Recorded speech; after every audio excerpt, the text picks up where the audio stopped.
What's up, everybody? Welcome to another episode of The Throw Show, and we have our Olympic specials coming up. We've got a preview of the men's discus, so we're going to dive deep into going over the rankings list, going over what the leader marks are for this past year, and then our predictions following up at the end. So we're going to start right away. I think that this competition is going to be phenomenal. I think there's a lot of things, a lot of moving pieces that can go around. And I've got some insider information from Alex sitting in a locker room hanging out with Daniel Stahl for like an hour. Yeah. So I think it's going to be I foresee Stahl just putting everything on lockdown on throw one and then throw one again. But I think it's going to be the fight and the scrap for that, 2 through 10 spot, and then obviously just making that final. So I think looking at this year, and I think it's Christian Che. I'm not positive if that's the pronunciation of his last name, but if you look at Stahl and Che, the Slovenian, so this was the first year since 2007, I believe it was, where there was 2 guys that threw 70 meters in the same competition. And I think, he sort of came out of nowhere in 2019, and he didn't compete well. I think he threw like 59 in Doha. But it goes back to look at his age. I think he's 22 years old, 23 years old, or 22 years old. Yeah, he is 22 years old. And so you've got to think he was 19 in 2019 with Che, and it's having that experience. It's the same thing as in the women's discus when I compare that to almost Valerie Ullman. So I want to see your thoughts, Trevor, and then I'll interject and cut you off as typical as normal. I mean, I think it's just, Stahl, even he hit, an absolutely monster throw, this month in July, and I think, clearly this has been the goal for the last 5 years for him, but and clearly he's putting everything into place, building up, and it's showing. So obviously you can't, he is obviously the forerunner here. Especially because going at Stahl in 2016, he did not compete well. 2015 at World Championships, he did really well. I want to say he got 4th or 5th. And then in 16, I'm not even sure if he made the finals. So it was sort of a big, I don't want to say it's a letdown, but it was a letdown for the expectations of him. Yeah. And now he's just been on a total tear since 17. When Gudzius won the world title, he was second to Gudzius and then just slowly chipped away at that now. Yeah. And I think, you look at the other experienced throwers here, Weiss Heidinger, definitely Gudzius, a world champion. I think they're going to be coming out. They know the deal. They know what to expect, and they're going to be performing at their best. And what do you expect? I want to know, what are your expectations? Because with the American team, we've got Mason Finley, who's a world medalist. We've got Sam Mattis, who trains with us, and he's a world finalist. And we've got Reggie Jagers, who's a World University Games champion. So Reggie's got a 67.82 throw on the mark for this past year that he apparently threw at Chula Vista. But there's a lot of question marks around how those three are going to compete, especially. Mason's got a kid on the way. Sam didn't have a really, really good year because he was banged up. And I think Reggie was the same. He was a little inconsistent. So what do you see from those 3 guys? I mean, I think they all have experience. They've all been on the world stage. Yeah. And I think the, especially looking at trials, the distances weren't there. But, they do have experience. They've all hit big marks. And I think you're going to see one of those 3 go off. Yeah. And I think, I hope it's Sam, obviously. Reggie's thrown well in Europe. He's gone to Europe and thrown. I even think he's thrown in a couple Diamond League meets in the 64-meter range. So he's done that around the big dogs. So, those 3 guys.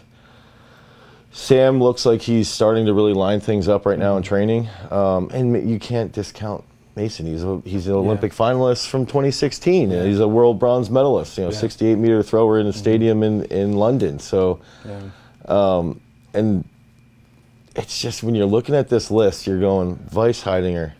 And if you look at, I think it's even top 10, Dakers is not even in the top 10 right now.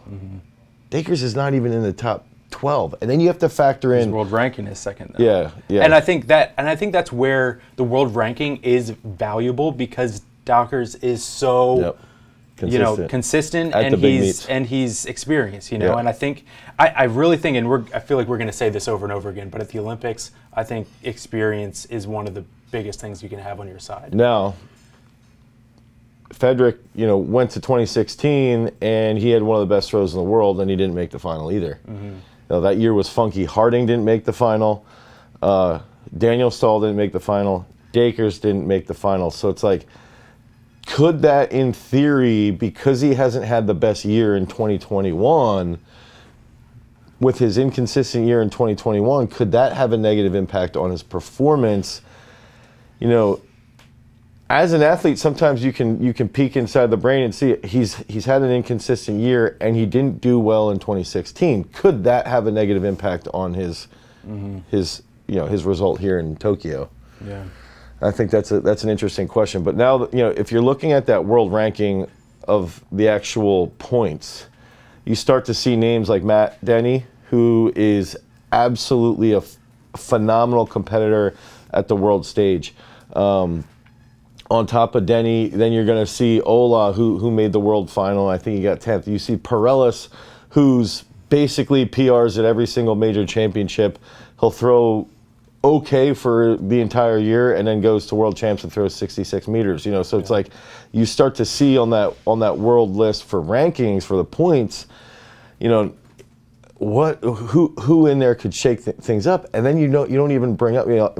Seaman Peterson could go out.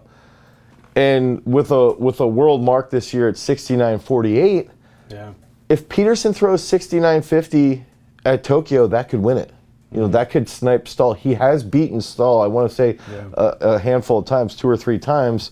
And then you got our own guy, Alex Rose, who's number 7 in the world right now. He's thrown 67 meters 3 or 4 times this year. He's thrown 66, 65 multiple times.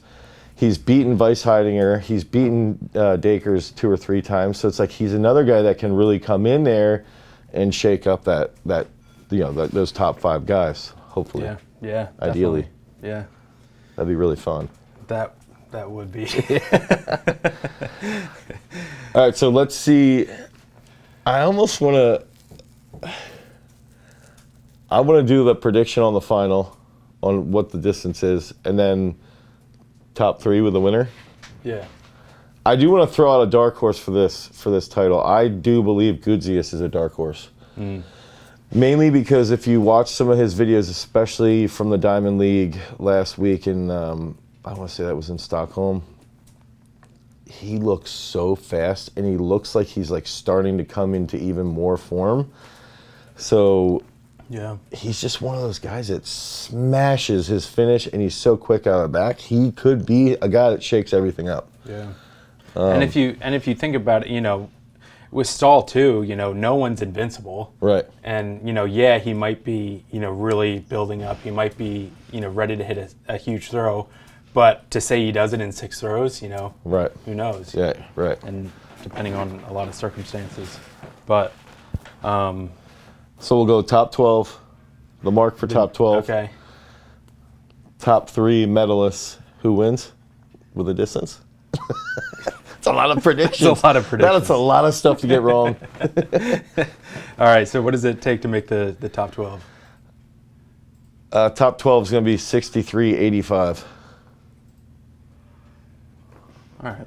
I think. See, I was thinking a little lower on that. I think that's okay. I'm gonna go 60, 62.40.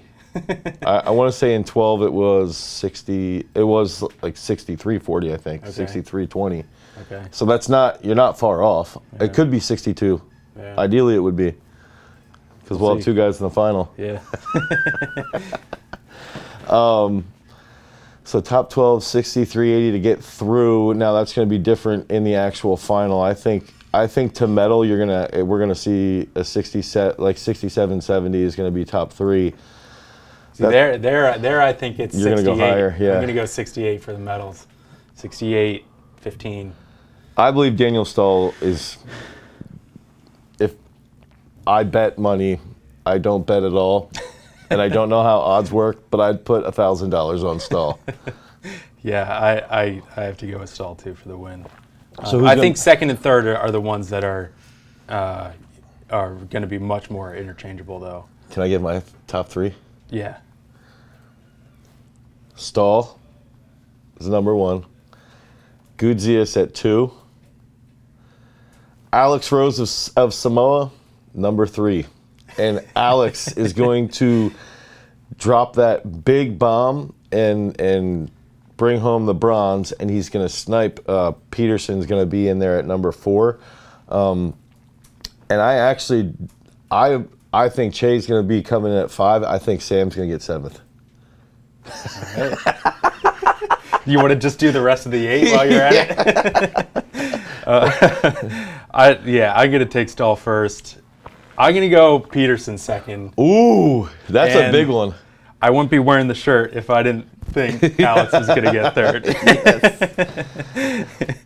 All right, so stay tuned to this. There's a lot of big names that might be shaken up here. I think Che could prove us all wrong. I think Matt Denny is somebody that a lot of people have to remember.